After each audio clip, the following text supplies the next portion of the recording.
vamos a estar leyendo los versículos del 8 al 14 de Hechos 4. Y leen de la siguiente forma. Entonces Pedro, lleno del Espíritu Santo, les dijo: gobernantes del pueblo y ancianos de Israel, puesto que hoy se nos interroga acerca del beneficio hecho a un hombre enfermo, de qué manera éste haya sido sanado. Sea notorio a todos vosotros y a todo el pueblo de Israel que en el nombre de Jesucristo de Nazaret, a quien vosotros crucificasteis y a quien Dios resucitó de los muertos, por él este hombre está en vuestra presencia sano. Este Jesús es la piedra reprobada por vosotros los edificadores, la cual ha venido a ser cabeza del ángulo. Y en ningún otro hay salvación, porque no hay otro nombre bajo el cielo dado a los hombres en que podamos ser salvos. Entonces, viendo el denuedo de Pedro y de Juan, y sabiendo que eran hombres sin letras y del vulgo, se maravillaban y les reconocían que habían estado con Jesús. Y viendo al hombre que había sido sanado, que estaba en pie con ellos, no podían decir nada en contra. Gloria al Señor. Gloria a Jesús.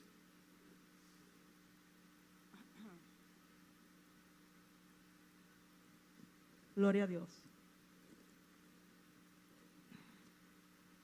El libro de los Hechos no solo presenta el nacimiento de la iglesia, sino que describe la evangelización de la iglesia primitiva, aún en contra de los líderes políticos y religiosos de aquella época. Una iglesia unida, dirigida por el poder del Espíritu Santo, que obedeció a Dios y enfrentó la oposición, la persecución y hasta la muerte, todo por cumplir con el mandato de la gran comisión que le había dado nuestro Señor Jesucristo antes de ascender a los cielos, que les dijo: id y haced discípulos a todas las naciones. Si nosotros miramos hacia atrás en las lecciones la lección que se estudió el domingo pasado, que dio nuestra hermana Magdi, y la anterior a esa que la dio nuestro hermano Cabán, vamos a ver, sabemos que hubo una serie de sucesos en esas lecciones que llevan al estudio del capítulo 4, que es el que vamos a estar estudiando en la mañana de hoy. Sabemos que hubo un conflicto en los cristianos de aquella época, de aquella iglesia primitiva, que quedaron luego de que Jesucristo murió, ascendió a los cielos y vino.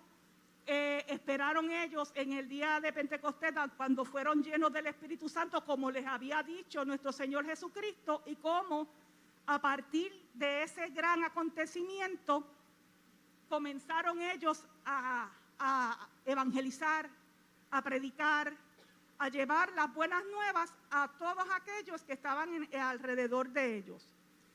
Es por el suceso de la sanación de un cojo que nos encontramos hoy en este capítulo 4, donde Pedro y Juan se enfrentan ante las leyes de aquella época, pero que en aquel tiempo lo que se llamaba Sanedrín no era otra cosa que un cuerpo de líderes religiosos y políticos, o la más grande aristocracia religiosa de aquella época, donde tenían el poder de acusar, de llevar a juicio, de juzgar, de arrestar, como en el caso de Pedro y Juan, que fueron arrestados por los líderes religiosos y los líderes del Sanedrín y fueron llevados, estuvieron presos. Es aquí donde nos encontramos en esta mañana. Ahora, el tema de esta lección es: una iglesia viva testifica. Vamos a ver entonces qué significa la palabra testificar. ¿Qué es testificar? La palabra testimonio se deriva del latín testare, que significa dar a conocer. Por lo tanto, un testimonio es la presentación de los hechos que rodean un suceso. Y si vamos analizando lo que significa testificar y vamos yendo a la lección, a lo que sucedió en esos primeros capítulos de Hechos, sabemos que la iglesia y los líderes, los cristianos de aquella época, no hicieron otra cosa que no fuera testificar. Cuando nosotros somos hijos de Dios podemos testificar de su obra, y en aquel momento en específico de la historia de la iglesia, de los primeros creyentes de la iglesia, ellos empezaron a hablar de Jesucristo, el Mesías, y comenzaron a decir todas las experiencias que ellos tuvieron en esos 3 años y medio que ellos conocieron a Jesucristo, anduvieron con Él.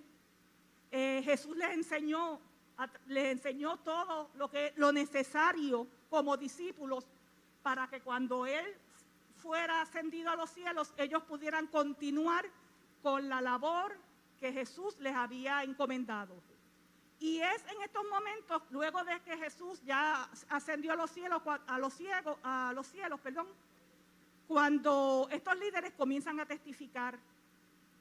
No solo ellos testificaban de lo que Jesús había hecho con ellos, sino que ellos testificaban de quién era Jesús, de las cosas que Jesús hizo, no solamente en ellos, sino en los lugares que Jesús anduvo, pero fueron más allá. Ellos testificaban, y no quisiera adelantarme un poquito de esto, pero lo voy a dejar para ahorita, sobre algo bien maravilloso que sucedió en la vida de estos creyentes, de estos discípulos. Dice, cuando somos hijos de Dios podemos testificar de su obra. En nosotros hay un suceso y que nosotros presentaremos con hechos o diremos cómo sucedió. Eso fue lo que hicieron Pedro y Juan y los discípulos de aquella época. Ellos testificaban de Jesús, testificaban con hechos y presentaban todas las cosas como sucedieron en el ministerio de Jesús y a través de Jesús en sus vidas. Porque no podemos dejar de decir lo que hemos visto y oído. Eso está en Hechos 4:20. ¿Qué puede hacer la iglesia de hoy? Tú y yo testificamos de la obra de Dios ocurrida con nosotros. Nosotros lo presentamos con hechos o diremos cómo sucedió, a diferencia de los creyentes de aquella época que sí anduvieron con Jesús y sí podían decir de las cosas que Jesús hizo literalmente, todos los milagros que ellos vieron. Ellos hablaban de eso. Pero tú y yo en esta época, en la época en que vivimos, también tenemos la gran comisión sobre nuestras vidas. Ese mandato está en nosotros porque Jesús no solamente los dejó para los creyentes de aquella época, sino que para nosotros también aplica ese mandato de parte del Señor. ¿Cómo la iglesia de hoy testifica a un mundo que observa y reacciona? Miren, en aquella época, todos los religiosos de aquella época se sentían amenazados por todos los sucesos que estaban aconteciendo o que acontecieron a través de este hombre llamado el Mesías. Que los religiosos de aquella época no podían entender que él fuera aquel del cual habían hablado los profetas. Los rechazaron rotundamente como el Mesías prometido. Yo creo que no fueron más allá de las profecías que anteriormente se habían escrito y se habían dicho sobre ese Mesías, porque estaban sumergidos en un mundo de una religiosidad y una aristocracia religiosa que no les dejaba ver ni entender que aquel hombre llamado Jesús verdaderamente era el Mesías del cual los profetas habían hablado. Ahora bien, nosotros hoy en día, como iglesia, como creyentes, también tenemos que entender que nosotros tenemos que testificar en un mundo que observa y que reacciona. Y las personas que están a nuestro alrededor, que nos conocen y que saben que nosotros somos creyentes y que en nuestras vidas nosotros servimos al Señor porque lo hemos aceptado y porque tenemos este estilo de vida, porque servir al Señor es un estilo de vida, no es una religión más. Somos diferentes y nosotros tenemos que manifestar a los hombres y a todos aquellos que están a nuestro alrededor que nosotros somos diferentes. Ahora, ¿cómo reaccionan estas personas que están a nuestro alrededor? Y cuando yo digo a nuestro alrededor es en todos los ámbitos de nuestra vida. Es en nuestro hogar, con nuestros vecinos, en nuestro trabajo, con nuestra familia. En cualquier lugar en que nosotros estemos, nuestra responsabilidad como creyentes es testificar de que somos hijos de Dios, de que somos diferentes, de que hay un depósito en nosotros que nos hace diferente y que no está puesto al azar, sino que hay un propósito en nuestras vidas con nosotros testificar de lo que Dios ha hecho en nosotros. Las personas que están a nuestro alrededor observan y reaccionan a lo que nosotros somos y a lo que nosotros hacemos. Hay muchos tipos de reacciones que ocurren en estas personas. Estas personas se sienten emplazados con nuestras vidas. Cuando la persona que no conoce al Señor en un trabajo, nosotros como creyentes llevamos un estilo de vida diferente a lo que ellos llevan. Ellos se sienten emplazados porque ellos saben que con nuestra vida nosotros le estamos diciendo al Señor, y tal vez sin ni siquiera hablar, que hay algo mal en sus vidas, que hay algo que debe de cambiar, que hay algo de los cuales ellos le hace falta ese algo que nosotros tenemos, ellos lo necesitan y saben que es necesario que ellos obtengan eso, pero no todo el mundo reacciona de la misma forma. Hay algunos que observan con indiferencia o apatía. Hoy en día, que estamos en el final de los últimos tiempos, y eso es bíblico, esto se ha multiplicado más. Hoy vamos a encontrar un sinnúmero de personas que, aún sabiendo que necesitan ese algo que nosotros tenemos, ellos van a reaccionar con indiferencia y apatía. Sencillamente, su agenda está sobrecargada y no tienen el tiempo ni la voluntad para aceptar ese algo que hay en nosotros, que es esa salvación a través de nuestro Señor Jesucristo. Vamos a encontrar los que están de acuerdo con nosotros, pero que no lo reciben. Sencillamente ellos saben que nosotros tenemos la verdad. Sencillamente ellos saben que eso que nosotros tenemos, ellos lo necesitan y lo anhelan, pero llegan hasta ahí. No hay un compromiso a aceptar ese algo que nosotros poseemos, a aceptar el sacrificio de Jesucristo en la cruz del Calvario y aceptar esa salvación en sus vidas, por no comprometerse, por no hacer cambios y ajustes en sus vidas, y posiblemente por el qué dirán. ¿Qué dirán mi familia cuando sepan que yo me convertí al Señor Jesucristo? ¿Qué dirán mis amigos de las andadas o mis amigas cuando ellos vean que ya yo no comienzo a hablar como antes hablaba y hacer las cosas que antes hacía? ¿Qué dirán? ¿Qué dirá mi novio? ¿Qué dirá mi esposo? ¿Qué dirá mi hermana? ¿Qué dirá mi jefe?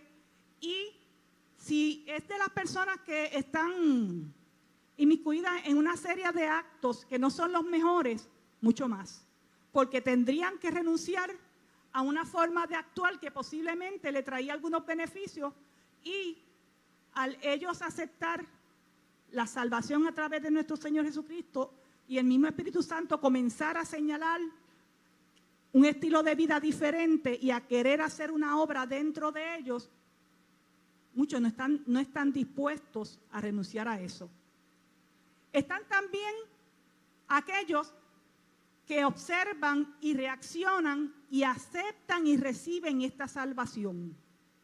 Al igual que lo hicimos nosotros cuando venimos a los pies del Señor y nos encontramos a los pies de la cruz, reconocimos nuestras fallas, reconocimos nuestros pecados y dimos el paso de aceptar ese sacrificio en nuestras vidas y permitir que Dios a través del Espíritu Santo comenzara a hacer la obra que ha hecho con nosotros y que continúa haciendo y que continuará haciendo hasta que el Señor venga o hasta que vayamos delante de la presencia del Señor, lo que suceda primero. Nosotros estamos en ese grupo. También están los que los rechazan. No sé si esto solamente me sucede a mí, pero yo he elaborado en diferentes escenarios, hospitales, centros de cirugía, de ambulatoria, salas de operaciones. Trabajé 10 años en Arecibo, un programa de gestal, de enfermera escolar, y ahora continúo, pero en otro pueblo. Pero durante mi transcurso laboral como enfermera, les puedo decir que nunca me había encontrado con una negativa tan rotunda al Evangelio como me la encuentro ahora. No, donde personas que que están necesitadas del Señor y que tú le hablas del Señor, te dicen rotundamente que no les interesa. Es más, ni siquiera quieren que yo les diga nada. Esa es un % bien alto de la generación y de la población con los cuales nosotros como iglesia nos vamos a encontrar, donde va a haber un rechazo total. No significa esto que aunque haya un rechazo total, nosotros no vamos a continuar testificando de las cosas que Dios continúa haciendo en nuestras vidas. A veces nosotros no tenemos que hablar mucho. Muchos de ellos se van a enterar en nuestro diario vivir y laborar y familiar de las cosas que Dios está haciendo, cómo Dios me guardó de esto, cómo Dios abrió esta puerta para que yo pudiera entrar por ella, una puerta de bendición, cómo Dios obró ese milagro en mi vida, maravilloso. Cosas que ellos no pueden entender. Tengo una compañera de trabajo que es un alma de salvación grandemente porque lo sé porque ella está bien sumergida en una vida bien difícil, sumamente difícil, de pecado, pero sé que es un alma de salvación. Su mamá tiene cáncer en estos días, la operan, ahora en estos días la van a operar, le van a hacer una mastectomía radical. Y su mamá para ella es una figura sumamente importante. Nunca había visto una mujer casada que ¿verdad? Digo, todos con las madres somos así, pero ella con su madre es otra cosa. Ella me decía la semana pasada, ella fue una de las personas que cuando yo la conocí, que rechazó rotundamente al Señor. Rotundamente. No quería saber del Señor. Nada. Pero la semana pasada se sale de la silla de su cubículo, ella se sienta frente de mí y me dice, Alba, tú que tienes conexiones allá arriba, me dice ella siempre me está diciendo eso, tú que tienes conexiones allá arriba, yo quisiera que tú presentaras a mi mamá en oración porque la van a operar de su cáncer. Y me tocaron sus palabras porque yo recordaba cuando yo llegué como ella rotundamente rechazó el testimonio del Evangelio de Jesucristo en mi vida, que yo traté de darle. Y como en el diario vivir en estos 6 años, yo siempre, en los trabajos es bien difícil hablar del Señor, porque pues nosotros en los trabajos tenemos que trabajar, obviamente, no podemos estar dedicando a evangelizar. Pero hay momentos sutiles en nuestras vidas y comentarios que nosotros hacemos. Y yo siempre aprovecho la oportunidad cuando hay un tema, y siempre, y eso ha sido costumbre en mi vida laboral, decir lo que dice la Biblia sobre ese suceso. Mira, porque la Biblia dice sobre eso esto. Y yo aproveché la oportunidad para decirle que íbamos a orar por su mamá, que ella también podía orar, que ella, al igual que hablaba conmigo, se podía acercar al Señor a través de la oración, tal cual ella era. Yo le dije, tal cual tú eres, como tú hablas conmigo, acércate al Señor y preséntate. Y dile todo lo que tú sientes. Olvídate de cómo tú estés. Si se lo tienes que decir, se lo vas a decir también. Total, Dios lo sabe. Pero acércate con la actitud correcta delante del Señor. La cuestión es que mi otra compañera de al lado también es creyente y estaba escuchando y le dijo, vamos a estar orando por tu mamá. Es más, el día que ella vaya a entrar a la sala de operaciones, que es el día 10 de mayo, tú nos envías un mensaje de texto y nos lo va a decir, mami está entrando a sala, porque Alba y yo vamos a estar intercediendo por ella. Allí calladamente vamos a estar, de hecho ya estamos orando por ella. De eso se trata el testificar. No es solamente pararte en un púlpito o en algún lugar con un micrófono para decir lo que Dios ha hecho. Es importantísimo lo que Dios ha hecho. Y yo siempre digo que cada vez que hay un suceso importante que Dios ha hecho en nuestras vidas, un milagro, miren, no hay milagros demasiado pequeños. Es más, cuando Dios ha hecho las cosas más insignificantes en mi vida, es cuando yo más agradecida estoy de Dios, porque si Dios tuvo cuidado en algo tan insignificante, imagínense en el cuidado que Dios tendrá en algo grande.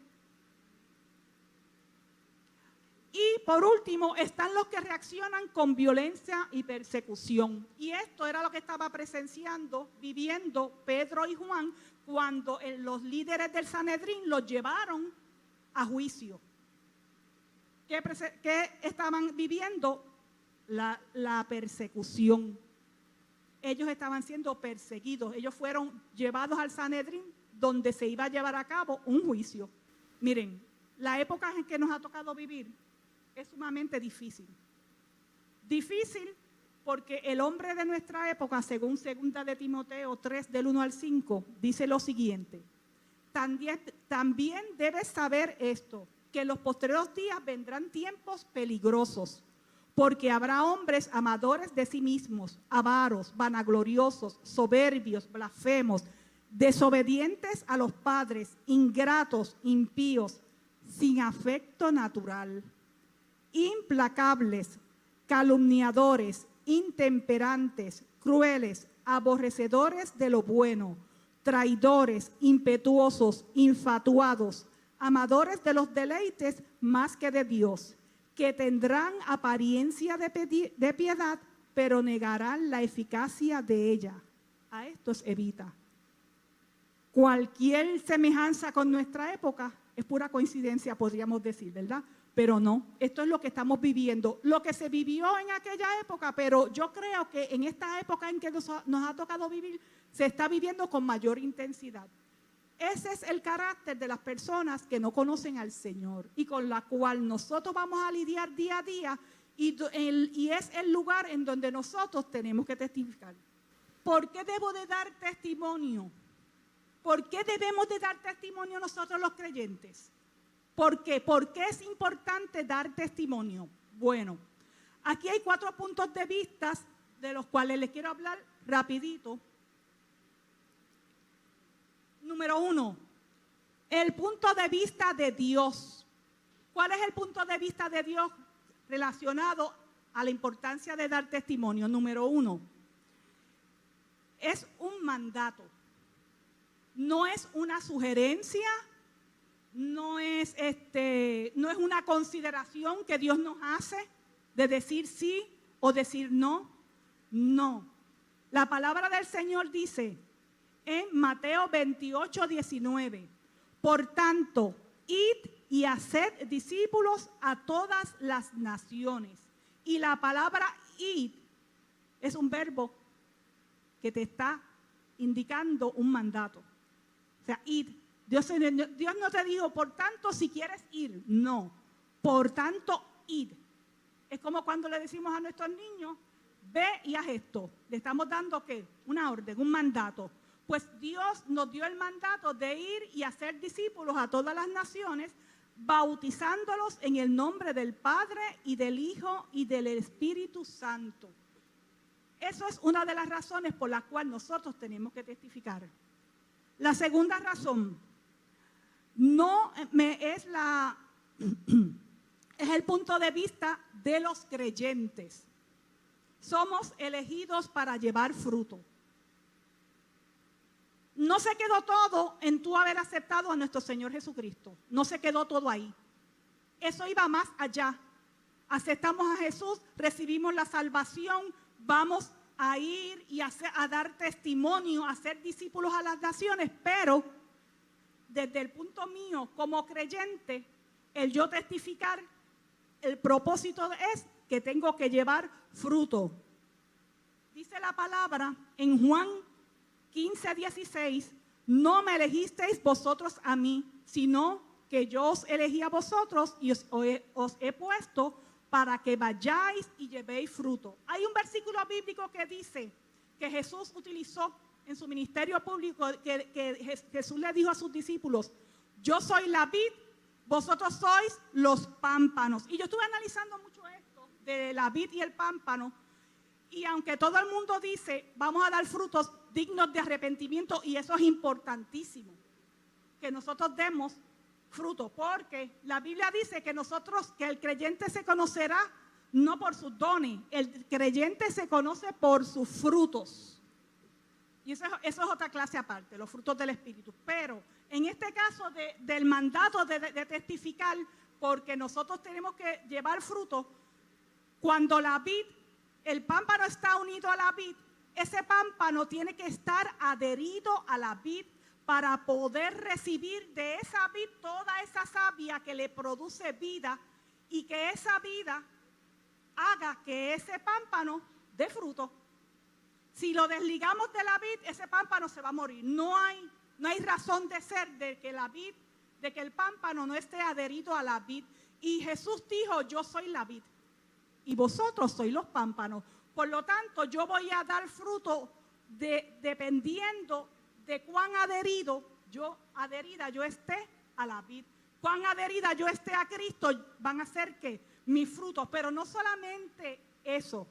Miren, estuve leyendo, buscando varias referencias y decía que el propósito de este mandato es que cuando yo esté adherida a la vid y yo dé fruto, el fruto que voy a dar y que es el más importante, por lo cual Jesús dijo esto, es que el fruto que yo voy a dar es que yo voy a dar en fruto otro creyente. Mi fruto, yo al estar adherida a Jesús, voy a hacer ¿qué? Yo me voy a multiplicar. A quien yo le hable y conozca a Jesús, yo como pámpano voy a parir otro creyente, lo voy a parir literalmente porque lo llevé a Cristo. Y ese pámpano, yo me voy a multiplicar y voy a hacer que otros vengan al conocimiento de Cristo.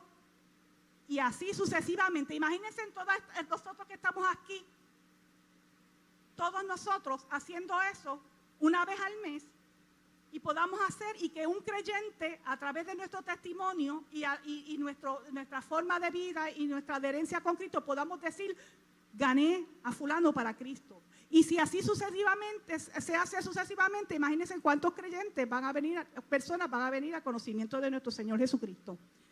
El punto de vista de los incrédulos. Es necesario que escuchen para creer. ¿Qué piensa el incrédulo con relación a lo del testimonio? Miren, ¿cómo pues invocarán a aquel en el cual no han creído? ¿Y cómo creerán en aquel de quien no han oído? ¿Y cómo oirán sin haber quien les predique? Es necesario, según el criterio del creyente, que nosotros testifiquemos, porque si no hablamos, ¿cómo oirán ellos? Si nadie les habla, ¿cómo podrán venir al conocimiento de Jesús si tú ni yo no cumplimos con la gran comisión que es hablarle a otros de Jesucristo? Y el cuarto punto, el reino de las tinieblas sufrirá pérdida para que se conviertan de las tinieblas a la luz y de la potestad de Satanás a Dios. Eso está en Hechos 24, 26, 18. El reino de las tinieblas sufrirá pérdida por cada incrédulo que venga al conocimiento de la palabra del Señor. Una iglesia viva está llena del poder del Espíritu Santo. En Hechos 1:8, recibiréis poder cuando haya venido sobre vosotros el Espíritu Santo. Está viva porque el Espíritu Santo ha descendido sobre ella y le ha impartido vida. Eso fue lo que sucedió allí cuando los primeros creyentes se unieron para esperar el derramamiento del poder del Espíritu Santo. Ahora, ¿cuántos de los que estamos aquí tenemos el Espíritu Santo? Hemos recibido el Espíritu Santo en nuestras vidas. Vamos a ver las manos. Pues nosotros somos una iglesia viva, porque hemos recibido el poder del Espíritu Santo. Una iglesia viva cumple con la gran comisión. Si estamos vivas, tenemos que cumplir con esa gran comisión. Una iglesia viva conoce y acepta la soberanía de Dios, como los creyentes de aquella época, cuando Pedro y Juan fueron llevados a la cárcel, fueron enjuiciados y se les amenazó de que no hablaran, no continuaran hablando de Jesucristo. ¿Y cuál fue la decisión de ellos? Obedecer a Dios antes que a los hombres. Conocemos que Dios es soberano sobre nuestras vidas y que es menester obedecer a Dios antes que a los hombres. Miren, la iglesia hoy en día estamos enfrentando oposición grandemente y no estamos lejos de, ya estamos viendo el vislumbre de lo que está aconteciendo y no sabemos lo que pueda acontecer en adelante.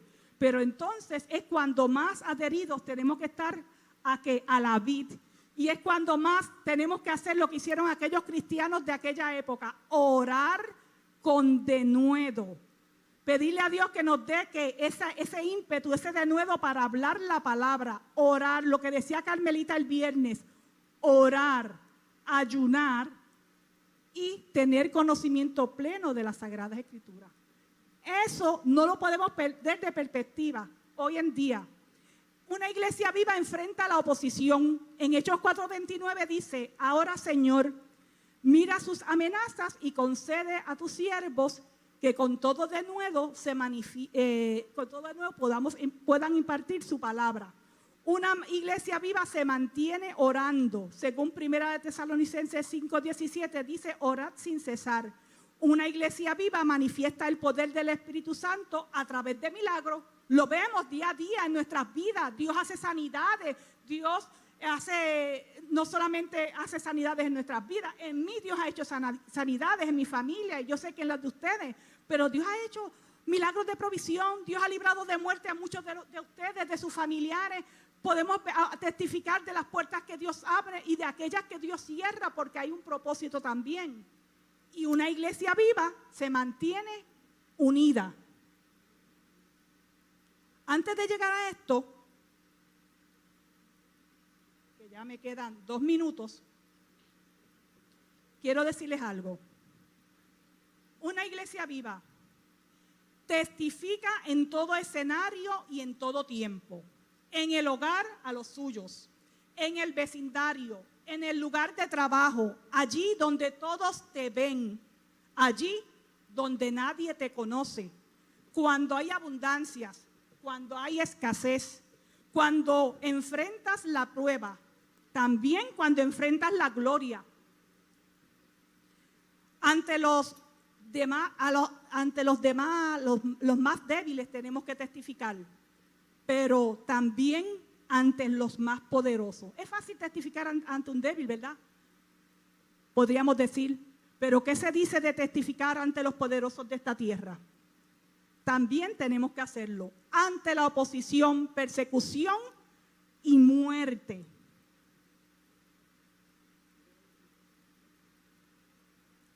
No podemos recordar que la iglesia continúa de pie. Han pasado miles de años y la iglesia continúa de pie.